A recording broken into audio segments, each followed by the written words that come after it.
Welcome to YouTube channel science सरल भाषा में। वीडियो को पूरा देखें और लाइक सब्सक्राइब एवं शेयर जरूर करें। आज हम जीव विज्ञान के अध्याय 3 से जनन स्तरों का निर्माण भ्रूण परिवर्धन क्रम प्रसव एवं दुग्ध श्रवण पढ़ेंगे। मेरा पिछला वीडियो लिंग निर्धारण, सहगर्भता और अपरा पे था, आप देखे होंगे। आशा करता हूँ कि आप अच्छे से पढ़ रहे हैं। बढ़िया से पढ़िएगा बायोलॉजी मिलजुल के, और भी जितने बच्चे हैं उनके पास आप शेयर करो लिंक को, जिससे वो सब्सक्राइब करके देखे वीडियो।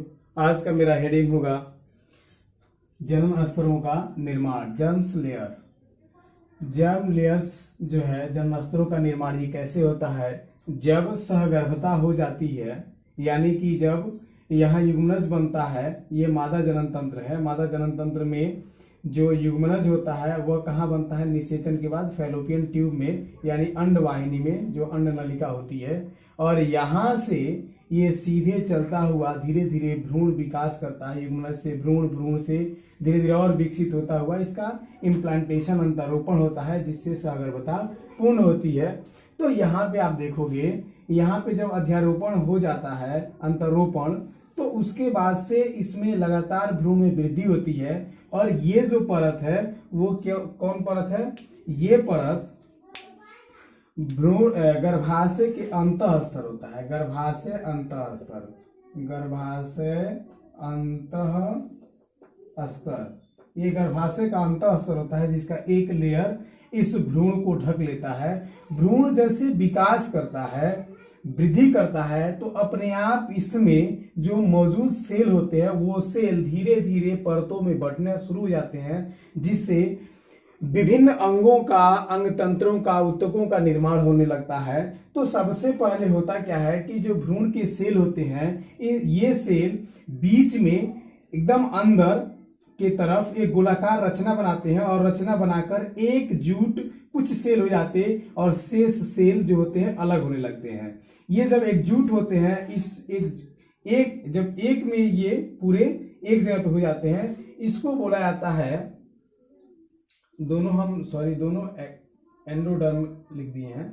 यहाँ यहाँ आपको हम दिखाएंगे।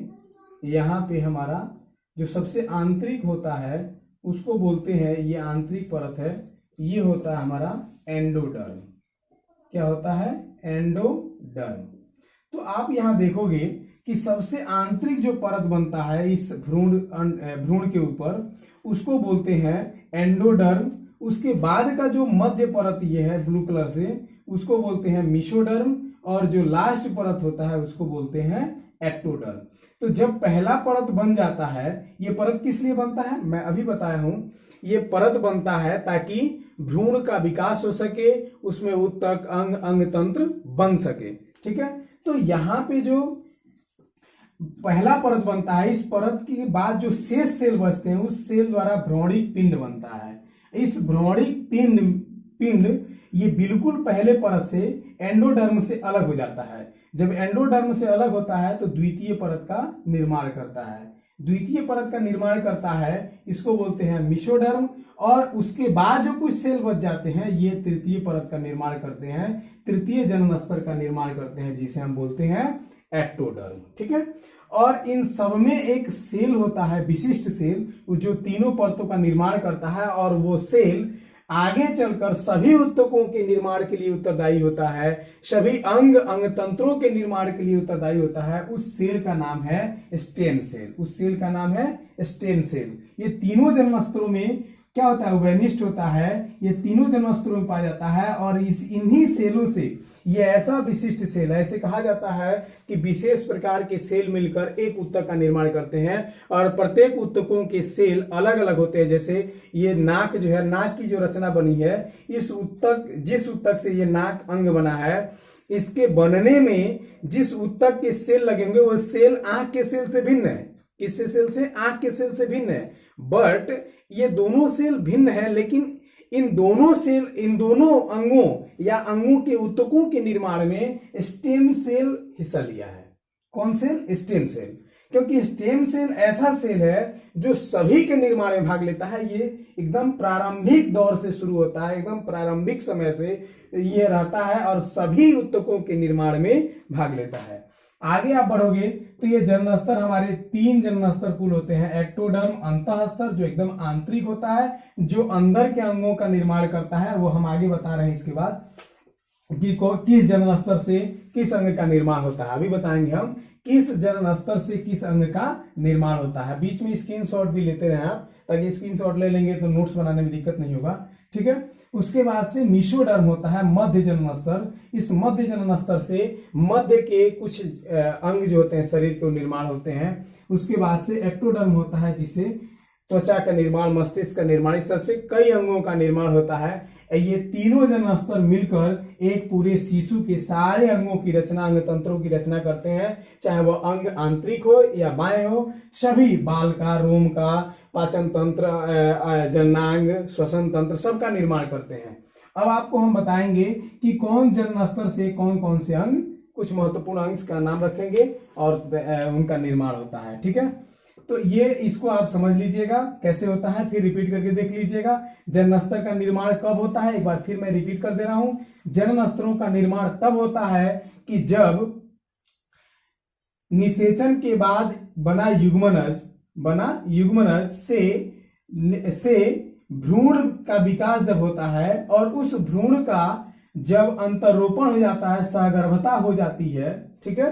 अंतरोपण के बाद जब सहगर्भता हो जाती है, अंतरोपण के बाद, तो इस भ्रूण में, इस गर्भ में विकास होता है और विकास के दौरान ही, या ऐसे शॉर्टकट में कह सकते हो, अंतरोपित गर्भाशय में अंतरोपित गर्भ, ठीक है, में विकास जब वृद्धि होती है तो उसके सेल 3 परतों में बंटने लगते हैं। उन्हीं परतों को हम जनन स्तर कहते हैं, जर्म लेयर्स कहते हैं, जिनमें एंडोडर्म जो आंतरिक होता है, मीसोडर्म मध्य का होता है और एक्टोडर्म सबसे बाहरी परत होता है। अब आपको हम बता दे रहे हैं कि किस जनन स्तर से किन किन अंगों का निर्माण होता है। आप देखें, जैसे पहला हमारा जनन स्तर है, उसका नाम है एंडोडर्म। क्या नाम है उसका? एंडोडर्म।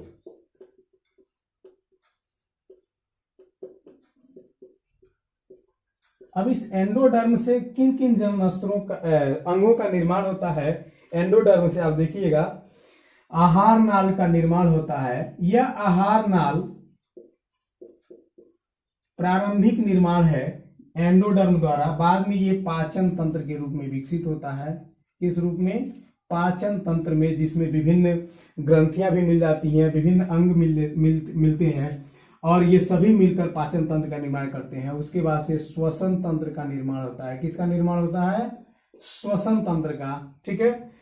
श्वसन तंत्र के बाद मूत्राशय का निर्माण होता है, जो यूरिन ब्लाडर होता है, जिसमें मूत्र एकत्रित होता है, मूत्राशय का निर्माण होता है, ओके, मूत्राशय आदि। इसी तरह से आप अगले जनन स्तर, जो मध्य जनन स्तर है, मीसोडर्म, क्या नाम है इसका? मीसोडर्म के बारे में देखोगे। मीसोडर्म से क्या होता है, इससे कुछ कुछ अंग तैयार होते हैं, जिसका नाम है नोटोकार्ड, ठीक है। उसके बाद से मांसपेशियां, उसके बाद आप देखोगे हृदय, रुधिर वाहिनियां, वृक्क, हृदय, रुधिर वाहिनियां, रक्त वाहिनियां कर सकते हैं, वाहिनी, ठीक है, वृक्क, जननांग एवं जननांग आदि।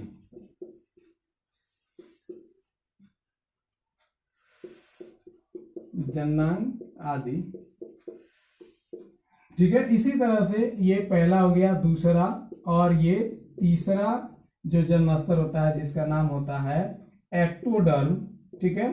इस एक्टोडर्म से त्वचा का निर्माण होता है, त्वचा का, ठीक है, मस्तिष्क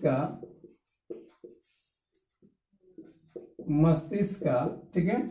उसके बाद से निर्माण होता है मेरुरज्जु का, मेरु रज्जु का निर्माण होता है, मेरु रज्जु के बाद तंत्रिका का निर्माण होता है। इसी तरह से सभी जन्मास्त्रों द्वारा विभिन्न अंगों का निर्माण होता है, तब जाके एक शरीर, एक शिशु बनता है। अब आप देखिएगा बारी बारी से हम बता दे रहे हैं। एक्टोडर्म द्वारा किसका निर्माण होता है? आहार नाल का, जो बाद में पाचन तंत्र बनता है कई ग्रंथियों से मिलकर। श्वसन तंत्र का निर्माण होता है, जिसके द्वारा हम श्वसन क्रिया को संपन्न करते हैं। नासिका द्वारा श्वास लेते हैं, फेफड़े में जाता है, फेफड़े से पूरे सेल में जाता है, ब्लड के माध्यम से, फिर पूरे ब्लड से फेफड़े में आता है, हृदय में, हृदय से फेफड़े में, फेफड़े से नासिका द्वारा बाहर छोड़ते हैं। मूत्राशय है, जो वृक्क द्वारा जितने भी अपशिष्ट पदार्थ होते हैं रक्त में जमते हैं, वह सभी वृक्क में इकट्ठा होते हैं, जो समय समय पर शिश्न द्वारा हम क्या करते हैं? त्यागते हैं, जिसे लघु शंका भी बोला जाता है, टॉयलेट हम। उसके बाद से मीसोडर्म है। मीसोडर्म ये मध्य जन्म स्तर है, इसके द्वारा नोटोकार्ड तैयार होता है। नोटोकार्ड वह है जो रीढ़ के हड्डी, ऐसे जीव जो रीढ़ की हड्डी का निर्माण की प्रक्रिया जब प्रारंभ किए थे, उसमें वो लचीला उनका रीढ़ का हड्डी होता था, उपास्थि का बना होता था। हम लोग का जो रीढ़ की हड्डी है मानव की, वो अस्थि का निर्माण होता है, वो बाद में अस्थि हो गया। फिर उसके पहले वो क्या था? उपास्थि होता है। मांसपेशिया का निर्माण होता है। ये मांसपेशिया जो हड्डी से जुड़ी होती है, इस रचना में देखिएगा थोड़ा सा अंतर हो रहा है, मैं मुट्ठी बांधना हो तो ठीक है। तो ये मांसपेशिया जो हड्डी सटी होती है, यहाँ पे, गर्दन में, सीने पे, जांग में सब होता है। हृदय होता है। हृदय का जो बहुत बड़ा रोल होता है हमारे शरीर में, वो मिशोर मध्य जन्म स्तर द्वारा निर्माण होता है। रक्त वाहिनियां, वृक्क, और सबसे महत्वपूर्ण है जिसका नाम है जननांग। जननांग क्वेश्चन आ सकता है, जननांगों का निर्माण किस जन्म स्तर से होता है? तो वो है मध्य जन्म स्तर आदि। एक्टोडर्म से निर्माण होता है हमारी त्वचा का, ये जो स्किन है इसका निर्माण एक्टोडर्म जन्म स्तर से होता है। बाह्य परत का निर्माण करता है ये। मस्तिष्क का निर्माण, हमारे हेड का निर्माण किससे होता है? एक्टोडर्म से। मेरु रज्जु का निर्माण किससे होता है?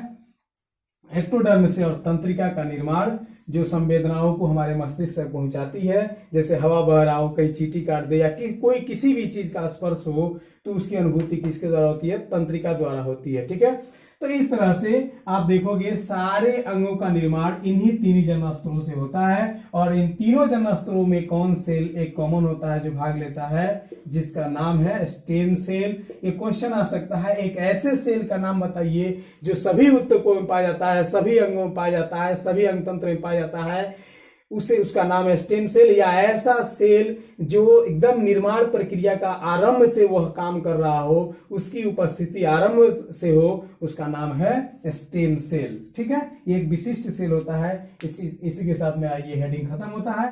भ्रूण परिवर्धन क्या है? भ्रूण का विकास होना, भ्रूण का बढ़ना।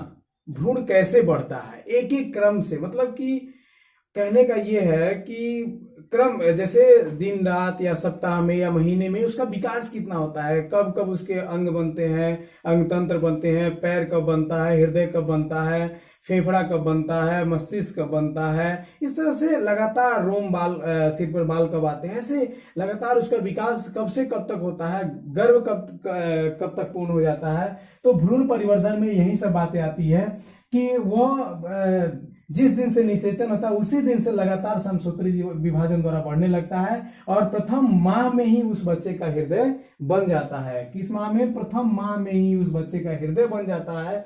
इसीलिए तो जब अल्ट्रासाउंड होता है तो उसमें हृदय का पल्स मापा जाता है कि किस तरह से वो धड़क रहा है, कितना स्पीड है उसका।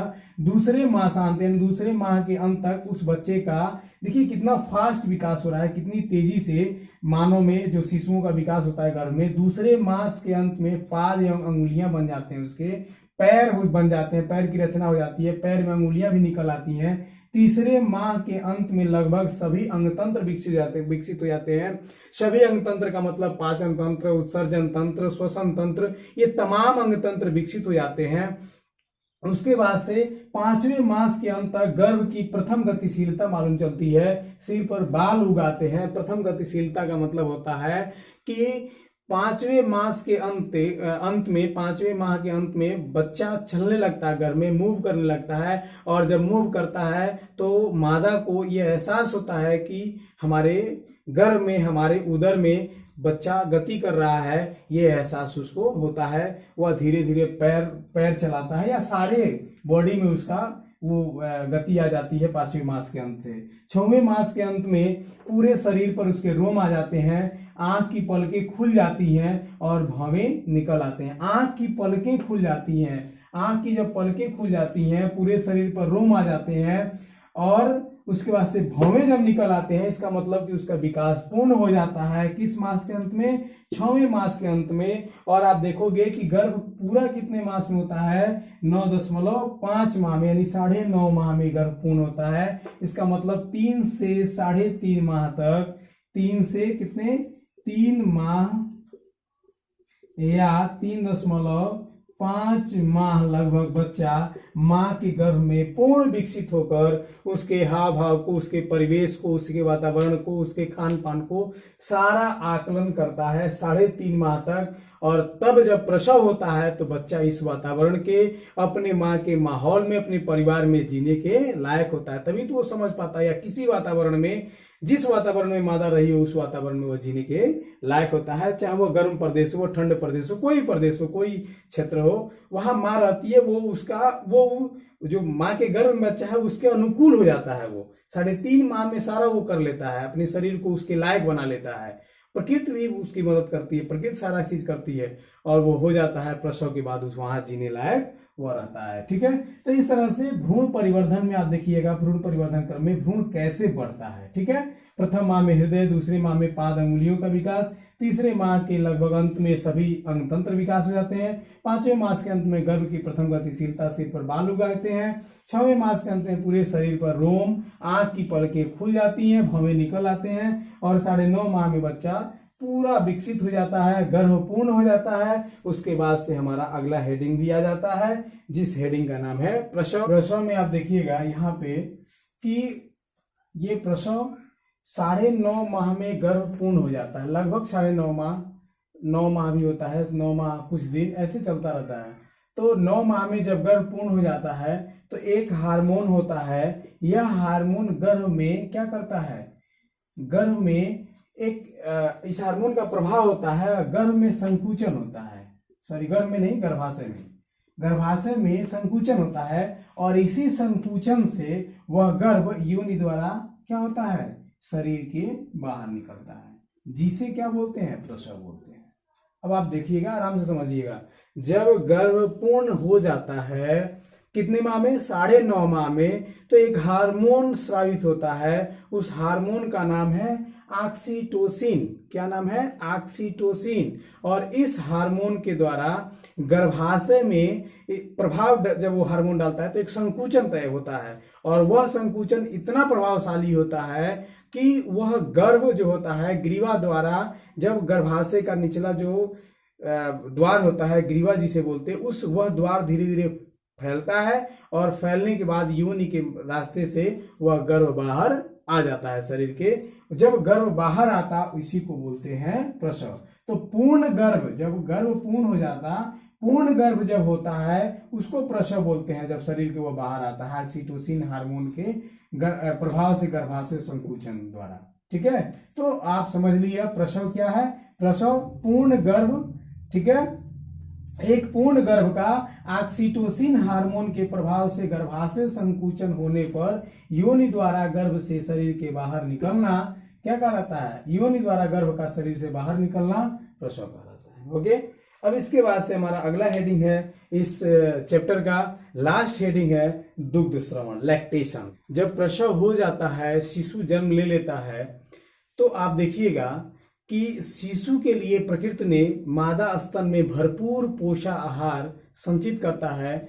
जब गर्भ रहता है उसी समय से मादा स्तन में एक औसतन आकार से ज्यादा वृद्धि होने लगती है और वह वृद्धि किस लिए होती है? उसमें भरपूर मात्रा में दुग्ध रूप में विशेष तत्वों से प्रचुर मात्रा में उपयुक्त विशेष तत्वों से वह पूरा भरपूर होता है, जिसे दुग्ध श्रवण होता है।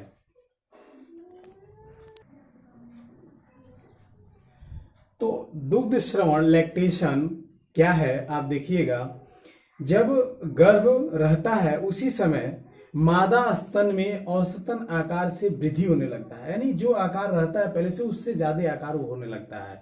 उसके जो निपल्स होते हैं उसमें ज्यादातर जो कालापन होता है वो होने लगता है, इसलिए कि वो पूरे पोषाहार से प्रचुर मात्रा में, भरपूर मात्रा में वो भरने लगता है, प्रकृति उसे भरने लगती है। क्योंकि जब प्रसव होता है शिशु का तो उस शिशु को हर एक पोषक तत्व वाला उपयुक्त पोषक आहार चाहिए, जिसके लिए वो प्रकृति उसमें स्तन में मादा के स्तन में प्रचुर मात्रा में भरती है। ठीक है, जैसे प्रसव होता है तो प्रसव बाद संतति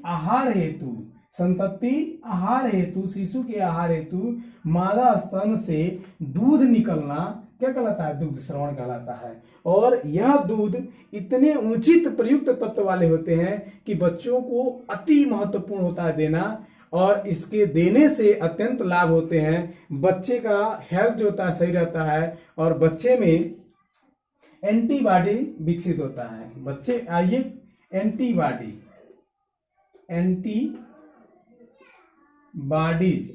एंटीबॉडीज विकसित होते हैं, और ये एंटीबॉडीज क्या करते हैं?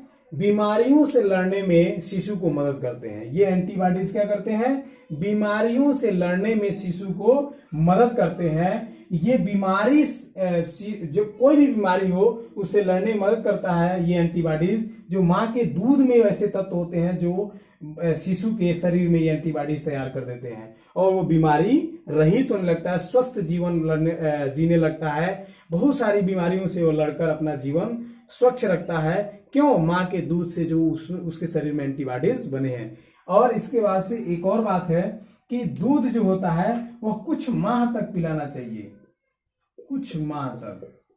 ये नहीं कि बच्चा प्रसव हुआ बच्चा का और कुछ दिन पिलाए छोड़ दिए, नहीं, कुछ माह तक पिलाना है। कुछ माह तक जब पिलाया जाएगा उसे, तो भरपूर मात्रा में उसका पोषाहार मिलेगा उसके शरीर में, और उसका पोषण होगा, और अच्छे तरीके से उसका जीवन यापन होगा, स्वस्थ जीवन होगा उसका, और उसमें एंटीबॉडीज विकसित होगी। तो यही था मेरा लास्ट हेडिंग, लैक्टेशन। ये चैप्टर भी खत्म हो गया, और इस चैप्टर के बाद जो अगला चैप्टर होगा उसके लिए मैं अगला वीडियो फिर डालूंगा। फिलहाल आप वीडियो को अच्छे तरीके से देखें, समझें, बढ़िया से रोक कर बीच में देखकर समझें, स्क्रीनशॉट लेते रहें जब मैं बोर्ड से साइड हो रहा हूं तो।